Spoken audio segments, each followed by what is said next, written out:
Good morning, booktubers. Today is Friday, so I'm here with my Friday reads, and yeah, it's an exciting day. It is actually raining in Texas, which it has not done in quite a while, so that's why my lighting in here is so bad, because there's no light from outside. So I'm stuck with fluorescents, but it'll do the job.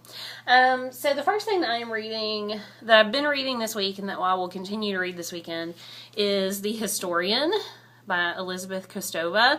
And I've mentioned this book previously. I've been reading it for probably a week or two now.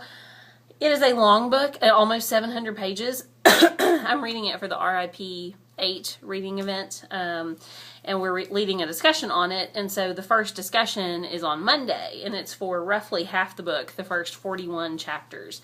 And so I think I'm on chapter 36 or so. I don't have much left to read this weekend, so I think I can probably whip through that today, possibly at lunch. We'll see, just depending on how focused I am. I am liking the book so far. I really like the atmosphere.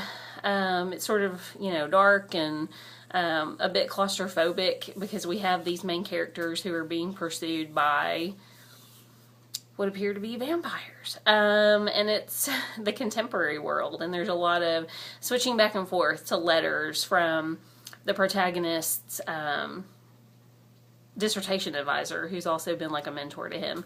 And so there are letters from him, and then there are letters from this like main protagonist to his daughter, who's like another protagonist, who looks like she's being sucked into all of this kind of historical research around Dracula. And the big question is Dracula still alive? Where is Dracula's tomb? Because finding the tomb will answer a lot of questions. So I am enjoying the atmosphere of it. I feel like there's not a ton of forward momentum right now. One of the main characters keeps saying, and then we learned this, and then we learned that, and we learned all these things, but we weren't any further along in our journey or our knowledge. And I feel pretty much the same way as the reader. So I'm hoping there's a little bit more forward momentum. We're headed into a new story arc, so we'll see where it goes. I don't have a copy of it to show you, but I'm also reading Vile Bodies by Evelyn Waugh, and I'm really, really enjoying it. If you are familiar with the book, it's about a bunch of drunk people. I mean, it kind of reminds me of The Great Gatsby in that it's about a varying age group of people. You have some older, you have some younger, and they party a lot, and they drink a lot, and they're very frivolous, and they're very aloof.